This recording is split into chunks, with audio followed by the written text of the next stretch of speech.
my self-care diaries viewers, people. It's another beautiful day here in Joburg, and I am joined by the gorgeous and brilliant Joh Serfontein Schoeman. Welcome, Joh. How are you doing? Oh, awesome. Hi, everyone, and thanks for having me, Lee Joy. I'm doing really well, really well. It's such a beautiful day here today in Cape Town. Normally it's a scorcher this time of the year, but it's a nice wintry day. So you can see the scarves are coming out, so I'm in my element. So really, really good. Thanks. So lovely to have you with us. Tell us, who's Joh? Sure.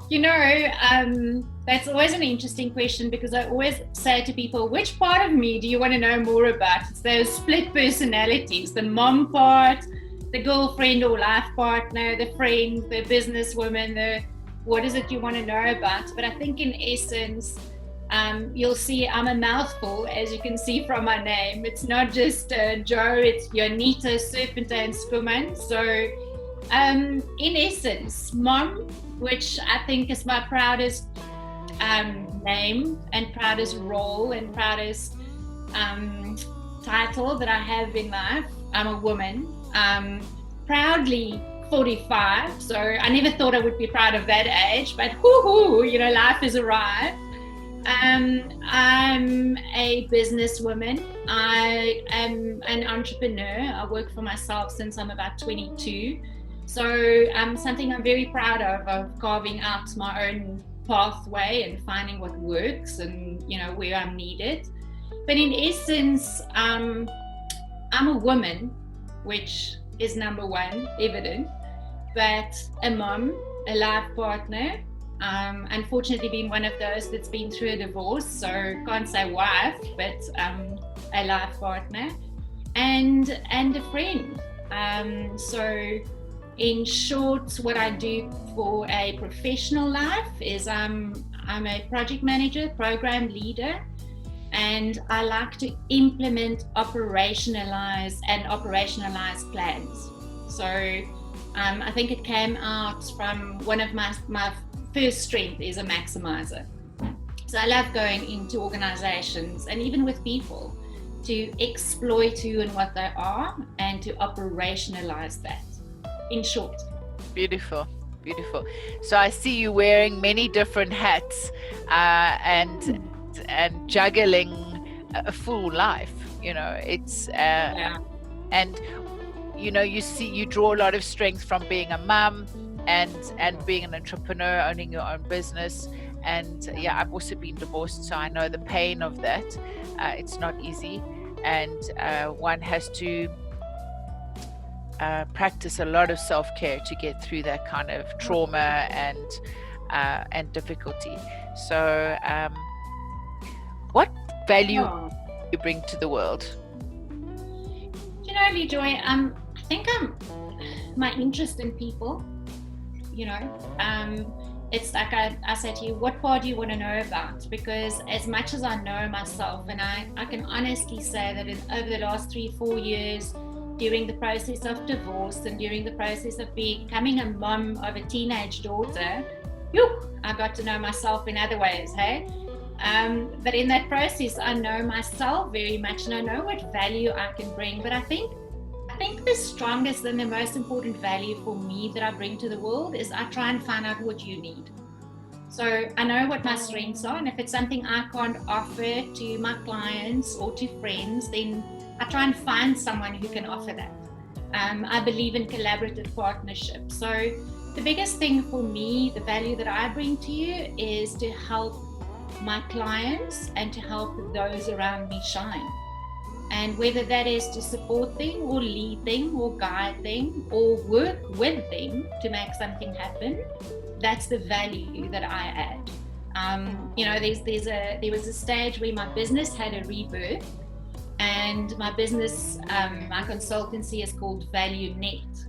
And it basically came from our own story where I realized that the only value you have in life is where your net value, and that's not money, can contribute.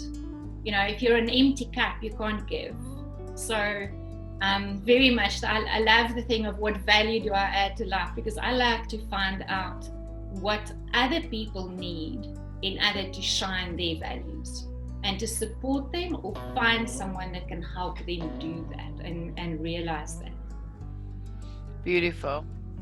So you help activate and empower people to maximize who they are, their highest gifts and their highest values and their highest purpose within an organizational space. Absolutely, Jan. And whether that is from, on a personal level, I'm a life coach, or whether that is in a professional setting where I work as a project manager and implementation coach, or whether it is as a consultant. I'm currently involved with a company where I work within the company, but also on a strategic aspect outside of the business. So for me, it's really finding people's strengths. And it's not that one ignores your weaknesses. I think, everybody has weaknesses. But I spent so many years personally trying to develop my weaknesses that I sort of forgot my strengths. And I got out of touch with my strengths. So when I went through some training and I had a life coach and a business coach, I realized, hey, hold on. I have unique strengths that are strengths and values specific to me. Why would I want to change that and become something that's a strength of someone else? Why not work collaboratively with people? And I think that's what made the last 2 years personally for me so interesting, is working with various people, whether it was in the Professional Speakers Association or in the coaching world or in the business world or NGO world. It was all about working within my strengths. And, to be honest, I don't know if that's wisdom or if it was just that I realized I came to an age where I just realized I can't do everything anymore. And I didn't want to do everything anymore. Because it started tapping from my soul, and I got to a stage where I was really, really empty. And, leading into your self-care diaries, it's only when I started realizing that I have nothing more to give. I have nothing more to give, that the world stopped for a bit for me. And I started saying, but what is it that I want to give? And if I know what I want to give, how do I get that? How do I start adding value to my life? And only then can I add value to others. So it's been a journey. Wow. I didn't just arrive here overnight, eh? Yeah, no, that's so powerful. That's so powerful that I love that you got to choose what value you want to add to other people's lives. But in order to do that, you had to first see what value you needed adding to your own. Yeah. And would you agree that we're not really taught this? I mean, we're not taught this at schools. Our parents sure as hell didn't know how to do it. So we're kind of, fumbling in the dark, trying to we just like go until we kind of collapse face forward in the dirt. And then we're like, oh shit, like how do we get up from this? And then we stumble through coaches, and thank God we've got coaches in today's day and age. Our parents didn't have coaches. Like you had to be a sports fanatic in order to be, or it's not fanatic, but a sports person to have a coach. I think in those days they called it psychologists. The older generation, if they had to go speak to someone to find direction, everybody was like, do you need a shrink? I think that's what they called them in those days. But we're very grateful to have coaches who actually are shrinks sometimes helping us out. Yeah, I think it's a beautiful place that we've come to. The stigma is still very much there around seeking help, but I think more and more people are realizing that that our school systems are not supportive with regards to self-care, just basics, emotional intelligence. And okay, we can argue, is the schooling system, is it their responsibility to be teaching the child holistically? I mean, parents need to play a role, family members need to play a role, and coaches can play a role. Tell me how. So when you got to that point in your life where you realized that you need to add value to your life, I'm assuming that was when you realized that self-care was something that was important. Yeah, I think there's a little bit of a story to that. Like everybody, there's always a pivotal point. So I can pinpoint the day that realization came. And it's actually the 6th, now I have to remember quickly, the 6th of August 2007. It was about 2 weeks after my 32nd birthday. And on my 32nd birthday, I found out that I was pregnant with my little girl, 12 weeks. Very excited, project manager at a big corporate company, working hard, married, new house, all of the stuff that we all aspire to, nice car, overseas holidays, all these things. And it was the 6th was a Monday. The Sunday evening, we went to go and visit friends and to buy one of these beautiful cots for my baby girl that they were selling. And I remember that my cell phone was in my car. I didn't take it into the friends. That became a coffee date and ate something, and we only went home later on. And as I got in the car, it was about 9:30, and I saw there was a message from my mom. Now, I was very close to my mom, and I knew that we didn't speak for about 3 weeks because they were traveling in Africa, so there weren't cell phone reception. So I was very excited to get her message, and I thought, I'm not going to phone her now because she sounded tired on the voice note. I'll phone her tomorrow morning where I'm relaxed and calm and I can speak to her and catch up. Like us girls, we like to catch up, and my husband was with me, so I didn't want him in this whole conversation. And you know what? The next morning never came. My mom passed away at 6 the next morning. So I still get teary-eyed with that. And it was a bit of a shock of, sure, I wish I could have said something to her. I wish I could have asked her, how do you raise a child? I wish I could have asked her, how are you a mother and a employee and a businesswoman and a friend all in one? And I never had that opportunity. So that moment, that morning, when I realized life is short, she passed away within 3 minutes from sort of wanting to wake up and never waking up. And there I was, 12 weeks pregnant at that stage, and life was but a moment. The decision I made of not phoning her back at 9 was a decision I'll regret for the rest of my life. And I started realizing that all we have is now. I don't have yesterday anymore. I don't have it. I don't have tomorrow. And if I'm not sure of what it is that I add value to today, I will always regret it. And that was a massive pivotal point for me, to a point where I was lost. I was completely lost because I never had the conversations about life with someone that was so close to me, because I wasn't aware of what questions to ask. And it's the same, I wasn't aware at a stage what value do I offer to those around me. I just knew what I wanted, but I wasn't sure what I'm giving.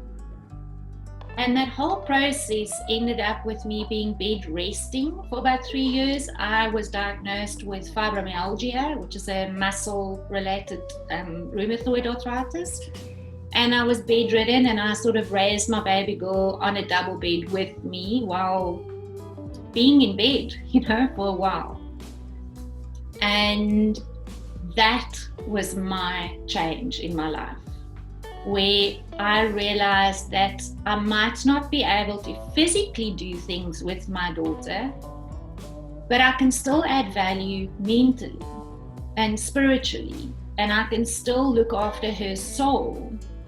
And I made the decision that I want to change my life going forward. I don't want to do the rat race. I don't want to live a life of 63, where my mom passed away. When she passed away, she was 63. I don't want to live a life of getting to that age and realize I was just breathing. I want to add value. And my mom did. She added a lot of value, but she was incredibly busy.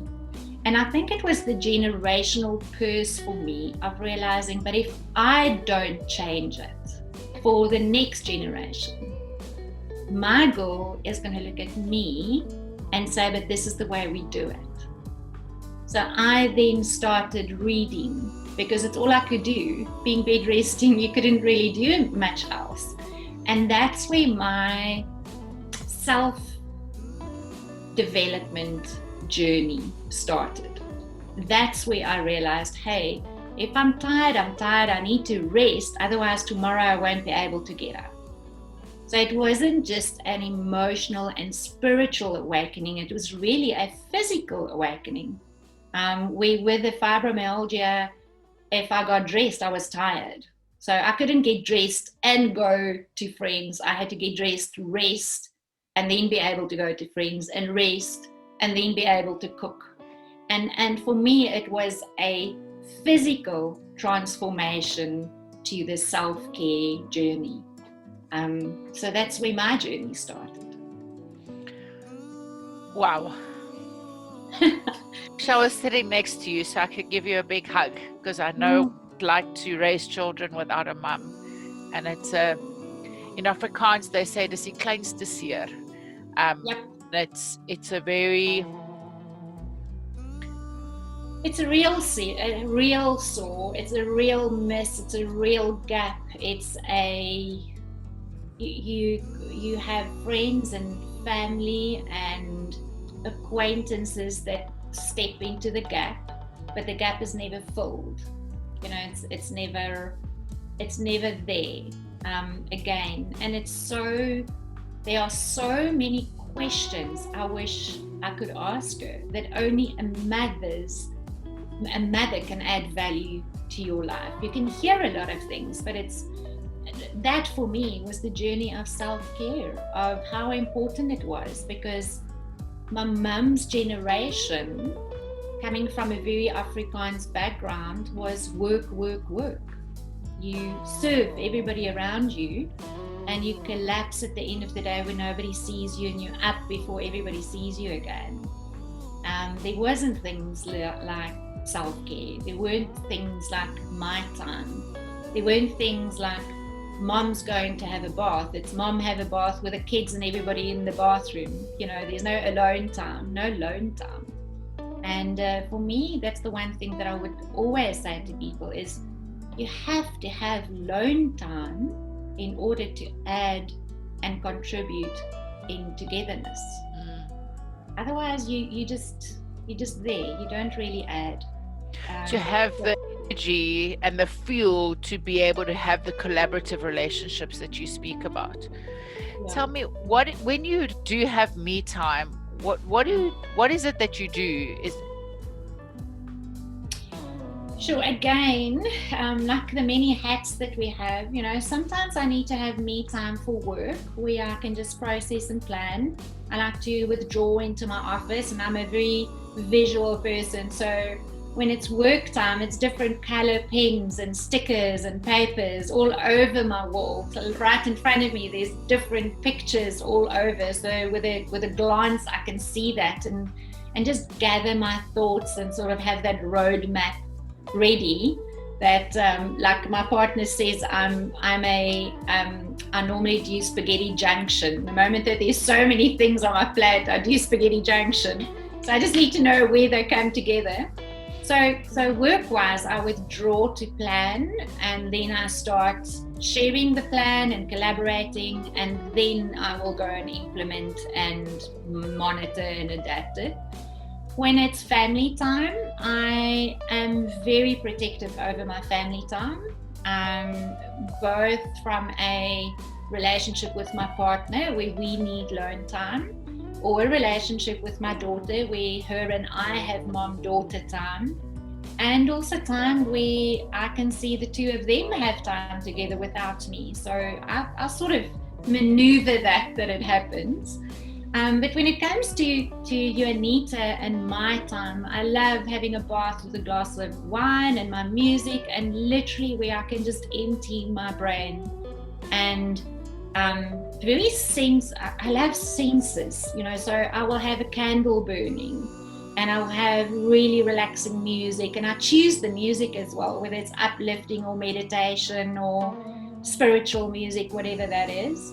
And then for me, it's being creative. I don't laugh, but I crochet, and I do beading, and I do a lot of creative things. I have to be creative in order to feel in touch with me. But there are also times where I'm in overload mode, and then what I do is I go and sleep because I need to recharge.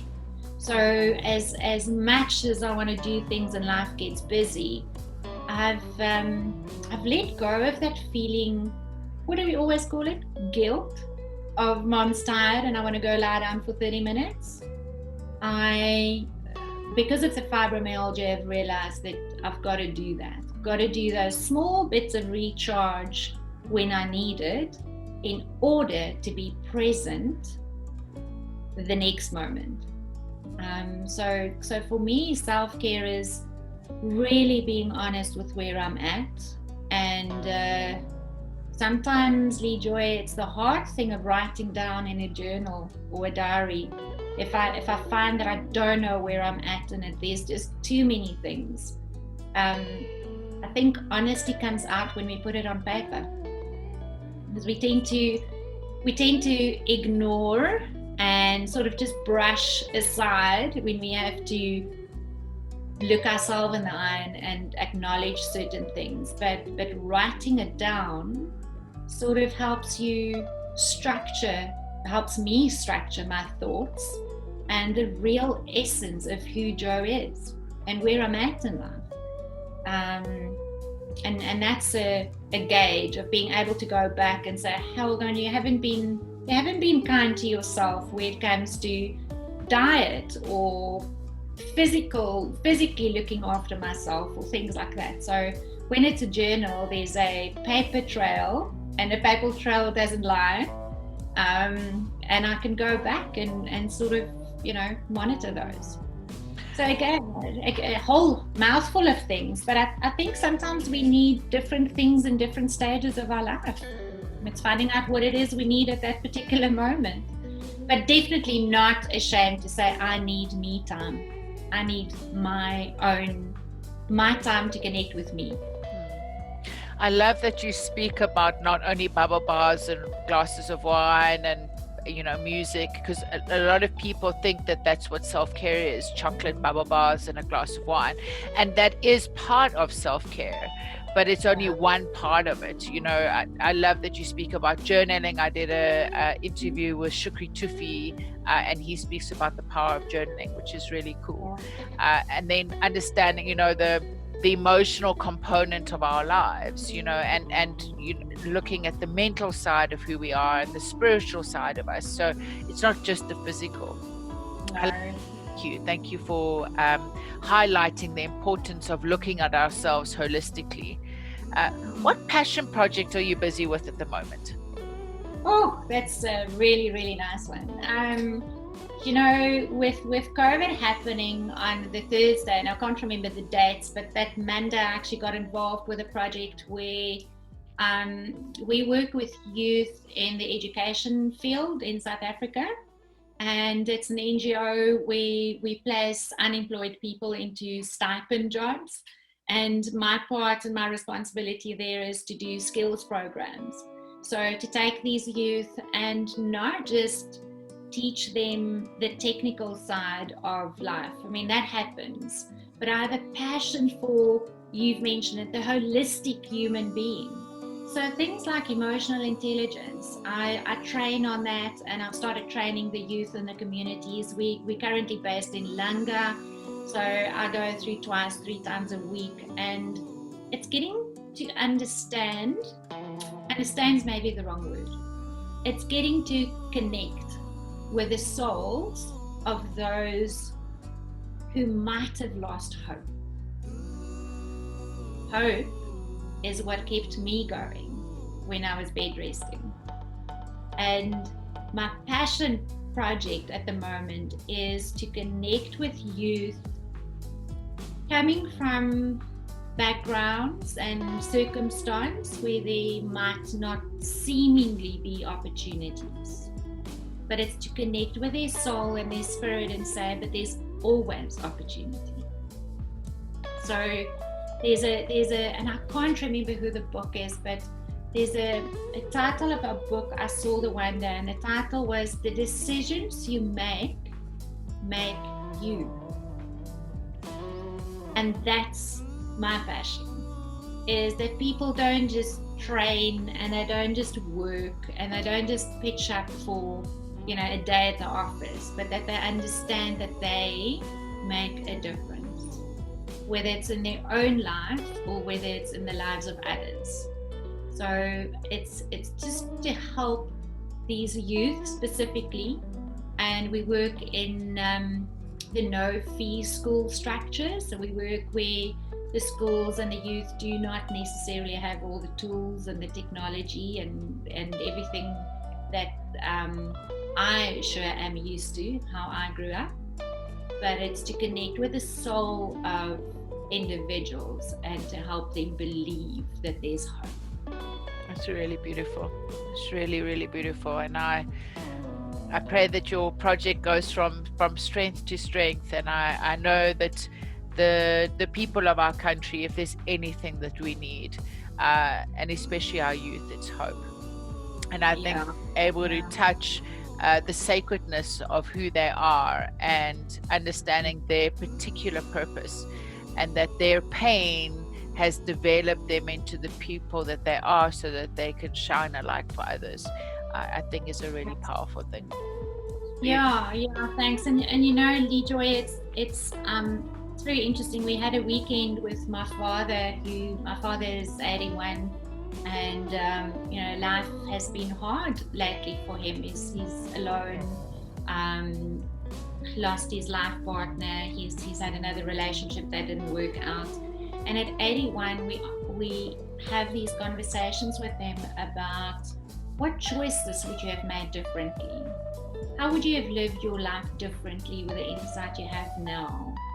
And, you know, I do believe it's never too late to change one's life. But what I do know is that it becomes more difficult. The later in life, it's more difficult to make changes if you're accustomed to a certain way of living.